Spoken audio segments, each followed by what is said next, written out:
క్రీస్తునాథుని యందు ప్రియులకు సహోదరి సహోదరులారా, ఒకానొకసారి ఇద్దరు అన్నదమ్ములు గొడవ పడ్డారు. ఇద్దరు పలు విధములైనటువంటి అంశాలతో ఒకరినొకరు తిట్టుకుంటూ బాగా గొడవ పడుతూ ఉన్నారు. మరి ఈ గొడవ చిన్నగున్నప్పుడే వారిని కలపడం మంచిదనే ఉద్దేశంతో మధ్యలో ఒక మధ్యవర్తి వచ్చాడు. మధ్యవర్తి వచ్చి ఆ ఇద్దరి మధ్య కూడా అంత సమాధానపరిచి ఇద్దరికి కూడా ఒక సఖ్యతను ఏర్పాటు చేయాలనే ఉద్దేశంతో అంత సమస్య అంతా కూడా తొలగించి మళ్ళీ ఇద్దరు కలిసిపోయేలాగా ఒకరినొకరు షేక్ హ్యాండ్ చేసుకున్నారు. మరి తమ యొక్క ప్రేమను తెలియజేసుకుంటూ కాస్త హగ్గిచ్చుకొని మళ్ళీ కలిసిపోయారు. అట్లా కలిసి అక్కడ కలిపేసి మధ్యవర్తి వెళ్ళిపోయాడు. ఇప్పుడు ఈ ఇద్దరు అన్నదమ్ములు కూడా రెండు కుటుంబాలు. ఇప్పుడు ఇతడు మధ్యలో వచ్చిన వ్యక్తి సఖ్యత పరిచి వెళ్ళిపోయిన తర్వాత వీళ్ళు ఏం చేయాలి? ఒకరినొకరైనా పలకరించుకుంటూ ముందుకు రావాలి, ఒకరి దగ్గరకు ఒకరు రావాలి. కానీ అక్కడ సఖ్యత పడిన వీరు ఒకరినొకరు పలకరించడం కానీ లేదా ఒకరి దగ్గరకు ఒకరు రాకుండా అలాగే దూరం ఉండిపోయారు కొన్నాళ్ళు. ఇప్పటి వరకు గొడవ ఉన్నింది, ఇప్పుడు కలిసిపోయారు. ఇప్పుడు కలిసిపోయిన తర్వాత ఒకరి కుటుంబాన్ని ఒకరు సందర్శించి బాగోగులు చూడడము లేదా ఒకరికొకరు సహాయం చేయడం లాంటివి చేస్తూ ఉండాలి. అప్పుడు మళ్ళా అంతకు ముందు లాంటి ఆ అన్నదమ్ముల ప్రేమ అనేది వస్తుంది. అలా చేయకుండా వీరు ఒకరినొకరు ఒకరి దగ్గరకు ఒకరు రాకుండా అలాగే ఉండిపోయారు. కరెక్ట్గా ఒక 10-15 రోజులు తిరిగేసరికి మళ్ళా వాళ్ళిద్దరి మధ్య గొడవ వచ్చింది. ఈసారి గొడవ అంతకు ముందు కంటే పెద్దగా వచ్చింది. ఈసారి వాళ్ళెవరు కూడా కలవాలన్న ఉద్దేశం కూడా లేకుండా పోయింది. వారు ఆ కలిపిపోయిన తర్వాత చిన్న పని, ఒకరి కుటుంబానికి వెళ్ళి మాట్లాడటం, చాలా చిన్న పని. కానీ ఆ చిన్న పనులు కూడా చేయలేకపోయారు. అక్కడ ఆ చిన్న మంచి పనులు చేయలేకపోవడం వలననే తర్వాత అంతకు మించినటువంటి గొప్ప గొడవలు వాళ్ళ మధ్య జరిగాయి. ఈరోజు ఈ పనుల గురించి మనం తెలుసుకుంటున్నాం. మనము చేయాల్సిన పని, చేయకూడని పని, మన జీవితాల్లో పనుల యొక్క ప్రాముఖ్యతను మీకు తెలియచేస్తూ ఉన్నాం. మనిషి జీవితంలో మనిషి పనుల యొక్క ప్రాముఖ్యత ఎంతగా ఉంటుంది అంటే దేవుడు కూడా వాటిని లెక్క పెడుతూ ఉంటాడంట. మన జీవితంలో మన పనుల యొక్క ప్రాముఖ్యత ఏంటి అంటే దేవుడు కూడా మన పనులను లెక్క పెడుతూ ఉంటాడంట. ఎందుకు? తీర్పునివ్వడం కోసం. వాక్కు చెబుతూ ఉన్నదండి. ఈనాడు చదివబడినటువంటి మొదటి పట్టణము యెహెజ్కేలు గ్రంథము 18వ అధ్యాయము 30వ వచనము. ఇజ్రాయేలీయులారా, యావే ప్రభుడనైన నేను చెప్పునదేమనగా, నేను మీలో ప్రతి వానికి అతడు చేసిన పనులను బట్టి తీర్పు విధింతును. దేవుడు తీర్పు తీర్చడానికి మన పనులే అతనికి ఒక కొలతగా ఉంటూ ఉన్నాయి. ఉపదేశకుని గ్రంథములో ఇంకా చక్కగా చెబుతూ ఉన్నాడు. 12వ అధ్యాయము 14వ వచనము. నరుల చేసిన పనులు మంచివి కావచ్చు, చెడ్డవి కావచ్చు, రహస్యమైనవి కావచ్చు, కానీ వానికి అన్నింటికీ దేవుడు తీర్పు తీర్చును.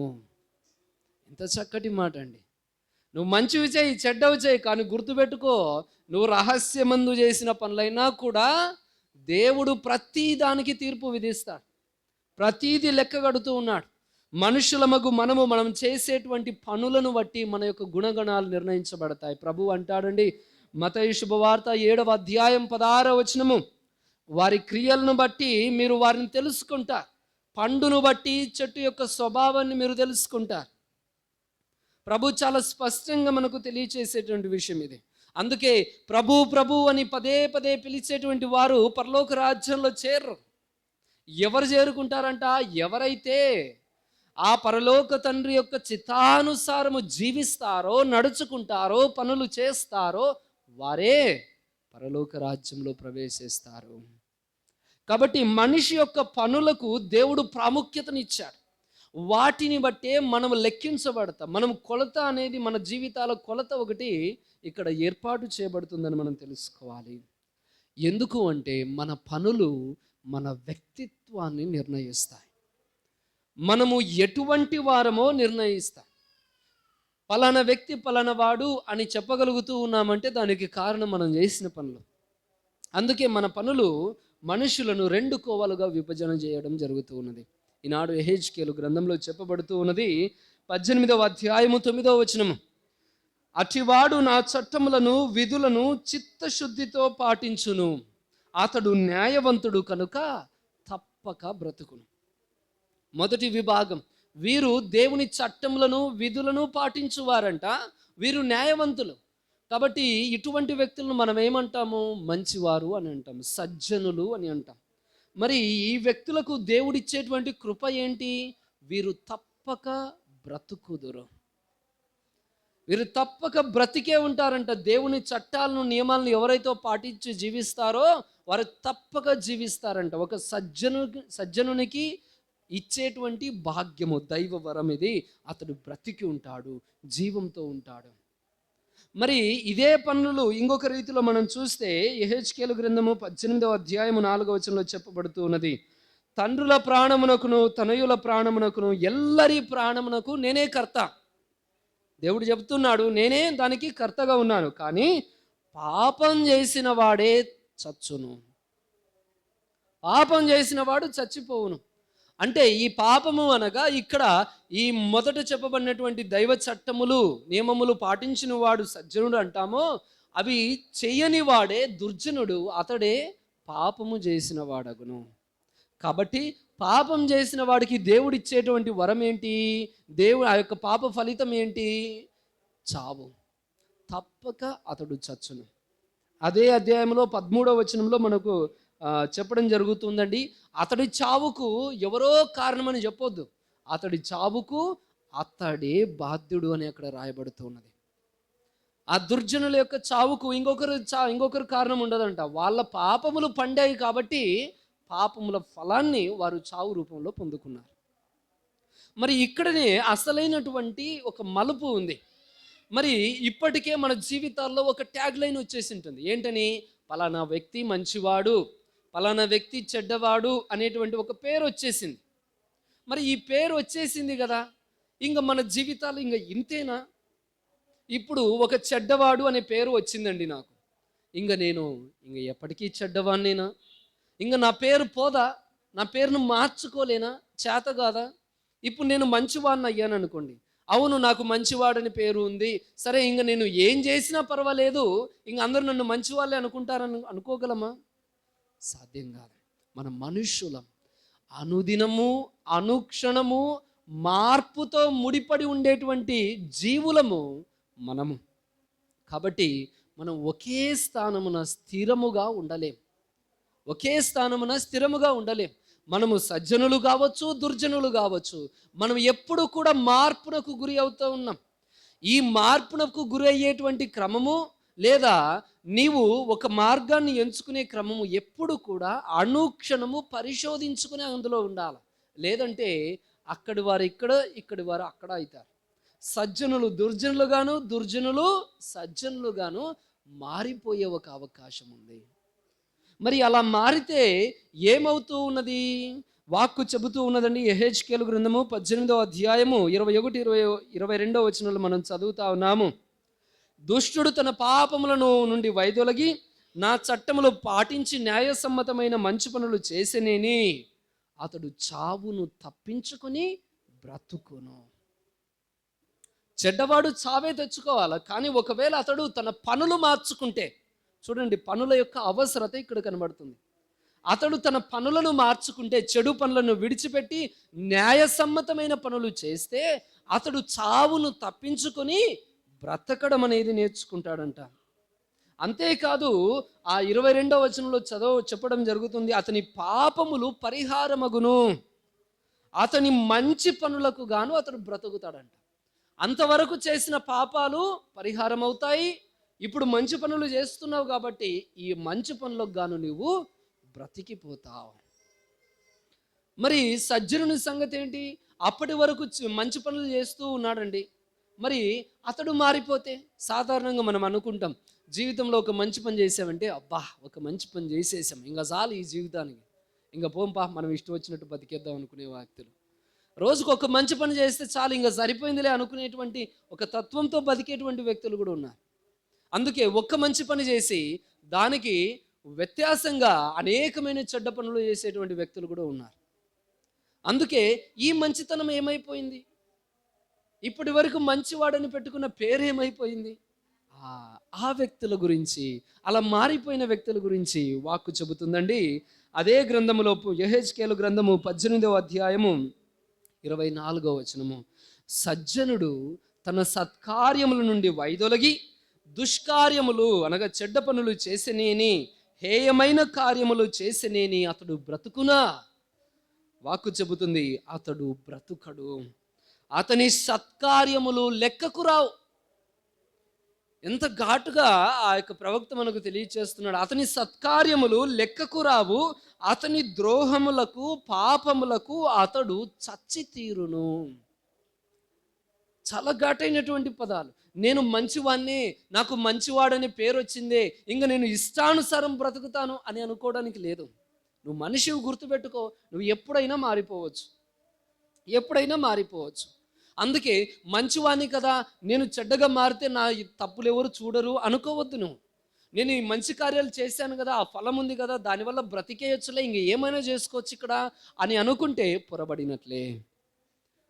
నీవు మంచివాడిగా ఎంచబడి చెడ్డ కార్యములు చేస్తూ ఉంటే నీ యొక్క మంచి పనులకు లెక్కకే రావు, అవి లెక్క కట్టబడవు. నీ దుష్కార్యములకు గాను నీవు శిక్షను పొందాల్సి వస్తుంది, శిక్షను పొందాల్సి వస్తుంది. కాబట్టి ప్రియులకు సహోదరులారా, మనము బ్రతికేటువంటి వారిగా ఉండాలి అంటే సత్కార్యములలో ఉండాలి. ఒక నీతివంతమైన న్యాయసమ్మతమైన జీవితాల్లో ఉండాలి. మన పనులు న్యాయసమ్మతముగా ఉండాలని ఎంచబడడం మనం నేర్చుకోవాలి. అందుకే చూడండి, ప్రభు ఈనాటి సువిశేషంలో చెబుతూ ఉన్నాడు. మత్తయి శుభవార్త 5వ అధ్యాయం 20వ వచనము.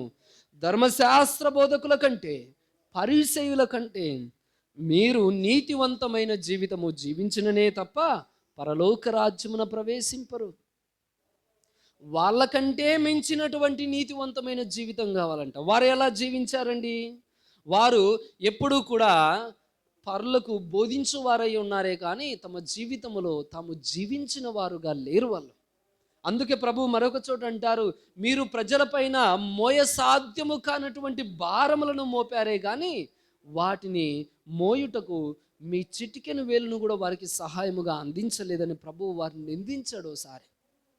అందుకే వాళ్ళకు అనర్థమని చెప్పాడు వాళ్ళకు. అందుకే ఈ ధర్మశాస్త్ర బోధకులు పరిసయ్యుల కంటే మిన్నైనటువంటి నీతివంతమైన జీవితం, వాళ్ళకంటే బెటర్గా జీవించటం మనం నేర్చుకోవాలి. మనం ఎప్పుడు కూడా పోటీ పడతాం, దాంట్లో సంపాదించాలా, దీంట్లో సంపాదించాలా, అది చూపించుకోవాలి, ఇది చూపించుకోవాలి. ఇదే కాదు మనకు ఉండాల్సింది. వీటన్నిటికీ మించినటువంటి పోటీతత్వము ఒక నీతివంతమైన జీవితంలో ఉండాలి. వాళ్ళకంటే మించి నేను బ్రతుకుతాను, వాళ్ళకంటే మించి నేను నీతివంతునిగా బతుకుతాను, వాళ్ళకంటే మించి మంచి కార్యాలు చేస్తాను, వాళ్ళకంటే మించి మంచి పనులు నేను చేయాలి అనేటువంటి ఒక తపన, ఒక ఆలోచన మనకు ఉండాలి. అందుకే ప్రభు ఈనాటి సువిశేషంలో ఒక ఉదాహరణ ఇస్తున్నాడు.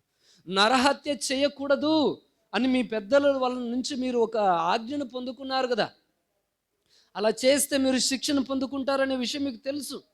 అవును, వాస్తవమే, నరహత్య చేయకూడదు.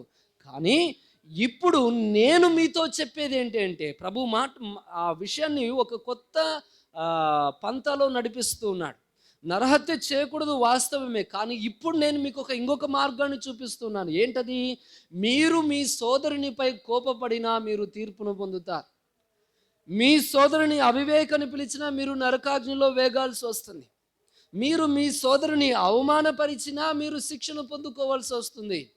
అది గుర్తుంచుకోండి. ఎందుకు ప్రభు ఈ పంతాలో నడిపిస్తూ ఉన్నాడు? నరహత్య అనేది ఒక పెద్ద పాపం. దానితో పోల్చుకుంటే ఈ కోపము, అవమానము, ఈ అవివేకపు మాటలు అనేవి చాలా చిన్నవి. ప్రభు యొక్క ఆలోచన ఏంటి అంటే, ప్రతి పెద్ద పాపం వెనుక చిన్న ప్రారంభం ఒకటి ఉంటుంది, చిన్న స్టార్టింగ్ పాయింట్ ఒకటి ఉంటుంది. ప్రతి పెద్ద పాపం వెనుక ఒక చిన్న పాపము స్టార్ట్ చేస్తుంది దాన్ని. ఆ స్టార్ట్ చేసిన ప్రారంభాలను మీరు నరకండి, దాన్ని తెగగొట్టండి, దాన్ని పరిష్కరించండి. అని చెబుతూ ఉన్నాడు. ఎందుకంటే నరహత్య ఒక వ్యక్తిని చంపేంత స్థాయికి ఒక వ్యక్తి వెళ్తున్నాడు అంటే దానికి ప్రధానంగా ప్రభువు ఇచ్చినటువంటి ఈ 3 ఆరంభాలు తప్పనిసరిగా ఏదో ఒకటి ఉంటుంది. మొట్టమొదటగా కోపం అనేది, అవమానమని, అవివేకపు మాటలు. కోపం చూడండి, ఒక వ్యక్తిని అసలు ఈ సృష్టిలో జరిగినటువంటి మొట్టమొదటి హత్య కోపంలో నుంచి వచ్చింది. కయీను హాబేలును చంపేశాడు కోపంలో. తన సోదరుని పైన ఈర్ష్యతో, అసహ్యముతో, ఒక కోపముతో రగులుకొని పక్కన ఉండేటువంటి రాయిని తీసుకుని అతన్ని మోది చంపేశాడంట. మొదటి హత్య కోపంలో నుంచి ప్రారంభమైంది. ఇంకా అవమానం అంటారా? మనకు నలుగురిలో అవమానం జరిగింది అంటే జీవితాంతం బతికిన నాళ్ళు అది గుండెను పీకుతూ ఉంటుంది. గుండెకు ఏదో గాయమైనట్టుగా మనం రోధిస్తూ ఉంటాం. ఇది వాస్తవం. నలుగురిలో నీకు అవమానం జరిగింది అంటే దానికి పరిష్కారమో ప్రతీకారమో జరగకపోతే ఆ మనిషి చచ్చేంత వరకు కూడా అది మనసులోనే ఉంటుంది, మర్చిపోడు. అందుకే చూడండి, ఈనాడు చూసేటువంటి హత్యాక్రమంలో వాటిలో ప్రధానమైనటువంటి ఒక లక్షణము అవమానం ఒకటి దాక్కుని ఉంటుంది. ఇంకా అవివేకపు మాటలు అంటారా? ఈ మాటలు అనేవి ఎవరికి అదుపు లేకుండా పోయినాయి. ఎంత కావాలంటే అంత మాట్లాడేస్తాం, ఎంత అంటే అంత చెప్పేస్తాం, ఎంత అనాలనో అనేస్తాం పక్కన వాళ్ళని. మీకు తెలియదు ఆ మాటలు అవతల వ్యక్తిని ఎంత గాయపరుస్తాయో. మీరు జస్ట్ ఒక మాటను గాల్లో వదిలేరని అనుకుంటున్నారు, కానీ ఒక బంధాన్ని ఇరగొట్టి పంపించారని మనకు తెలియదు. అందుకే ఈ మాటల వల్ల విరిగిపోయిన కుటుంబాలు, బంధాలు కొల్లలు ఉన్నాయి ఈ లోకంలో. లెక్కకు మించినవి మనం చూపించవచ్చు ఉదాహరణలుగా. అందుకే ప్రభు అంటూ ఉన్నాడు, నరహత్య చేయకూడదు, వాస్తవమే. కానీ ఈ నరహత్య పంతాకే మీరు రాకూడదు అనుకుంటే మొదట కోపాన్ని, అదేవిధంగా అవమానించేటువంటి గుణాన్ని, అవివేకపు మాటల్ని అదుపు చేయండి. ఇక్కడ వీటిని అదుపు చేశారు అంటే ఈ నరహత్య చేయాలనేటువంటి ఆలోచన కూడా మీకు రాదు. అందుకే ప్రభు అన్నది, నేను మీతో చెప్పున్నది ఏమంటే వీటిని అదుపు చేయండి. అప్పుడు మీ జీవితాలు నరహత్య అనేటువంటి ఒక పెద్ద పాపం వైపు వెళ్ళవు. ఆ విధంగా ఎందుకు చేయాలి అంటే మన పనులను కట్టడి చేసే విధానం. నేను నా జీవితంలో పాపం నుంచి వైదొలగాలి అని అనుకుంటే మొదట చిన్నగా వాటిని తెగ్గొట్టుకుంటూ రావాలా. చిన్నగా మంచి పనులు చేసుకుంటూ మనకు ముందుకు రావడం మనం నేర్చుకోవాలి. అందుకే ప్రభువు ఒక చక్కని మార్గాన్ని ఈరోజు తెలియచేస్తూ ఉన్నాడు. మత్తయి శుభవార్త 5వ అధ్యాయం 23-24 వచనాలు మీరు చదవని చెప్పబడుతున్నది. నీవు బలిపీఠ సన్నిధికి ఒక కానుకను తీసుకుని వచ్చినప్పుడు నీ సహోదరునికి నీపైన మనస్పర్ధ ఉన్నట్లు నీకు స్ఫూర్తించినట్లయితే ఆ కానుక అక్కడే విడిచిపెట్టి వెళ్ళి అతనితో సఖ్యపడి తిరిగిరా. ప్రభువు అక్కడ ఏదో మీకు జరిగింది, మీరు కొట్లాడుకున్నారు, పాపం చేశారు, దాన్ని బట్టి పోయి సఖ్యత అని చెప్పడం లేదు. అది వాస్తవమే, ఆ సమయంలో సఖ్యత పడాల. కానీ ఒకవేళ ఏదో ఒక మనస్పర్ధ, ఒక మిస్అండర్స్టాండింగ్ ఎక్కడో ఒక దగ్గర ఉంది అని నీకు అనిపిస్తే చాలు, ఫస్ట్ ఆ వ్యక్తి దగ్గర వెళ్ళి సమాధానపడరా. అంటే అలా చేయడం వల్ల ఆ చిన్న మంచి కార్యము అతనిలో రగిలేటువంటి ఒక కోపాగ్నిని చల్లార్చేస్తుంది. ఒక మనస్పర్ధను అది అక్కడనే మొగ్గలోనే త్రుంచి వేస్తుంది. అంటే నీ చిన్ని మంచి పని నీ జీవితానికి, అతని జీవితానికి ఒక సఖ్యతా బంధం ఏర్పాటు చేయడం జరుగుతుంది. ఈరోజు ఈ పనులను ఎందుకు కట్టడి చేయాలని మనం చెబుతున్నాం? ఈ పనులే కదా రేపు పాపాలుగా మారింది. ఈ పనులే కదా మనకు ఒక శిక్షలను మన జీవితాల్లో రప్పించేలాగా చేసేది. ఈ పనులే కదా మనల్ని దేవుని నుంచి దూరం చేసేది. ఈ పనులే కదా మన యొక్క ప్రభువుకు శిలువ శ్రమలను ఏర్పాటు చేసింది. ఈ పనులే కదా మన జీవితాల్లో మనం చూస్తూ ఉన్న ప్రభువు అంత మరణ వేదన అనుభవించాడు. కేవలము మన పనులు, మన పాపపు పనులు. అందుకే ఈ పనులను సక్రమపరచుకోవాలి. దేవుడు ఇస్తూ ఉన్నాడు మనకు ఒక మార్గాన్ని. నీవు దుర్జనుడు అయినా, చెడ్డవాడివైనా, నీవు మార్పు చెందడానికి ఒక మార్గం ఇస్తూ ఉన్నాను తెలియచేస్తున్నాడు ప్రభు మనకు. ఎందుకంటే ప్రభువుకు అది ఆనందం. నువ్వు మార్పు చెందితే ఆనందం.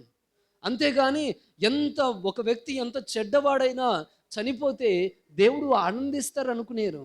దేవునికి అటువంటి వాటిలో ఆనందం ఉండదంట.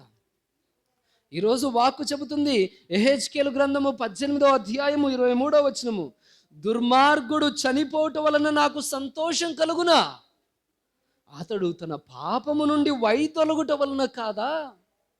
ప్రభువు ఎంత చక్కగా చెబుతున్నాడండి. ఒక చెడ్డవాడు చెడ్డవాడిగా చనిపోతే నాకు సంతోషం కలుగుతుంది అనుకుంటున్నారా? లేదు లేదు, అతడు మార్పు చెందితేనే, నా మార్గంలోకి వస్తేనే నాకు సంతోషం కలిగేది. ఇది ప్రభు వేదన. అందుకే మన ప్రభువు కూడా తెలియజేస్తూ ఉన్నాడండి. లూకా శుభవార్తలో 15వ అధ్యాయము 7వ వచనంలో, పశ్చాత్తాపం అవసరం లేని 99 నీతిమంతుల కంటే హృదయ పరివర్తన పొందు ఒక్క పాపాత్ముని విషయమై పరలోక రాజ్యములో ఎక్కువ ఆనందం ఉంటుందంట. దేవునికి ఎక్కువ ఆనందం కలిగించేది ఏంటంట?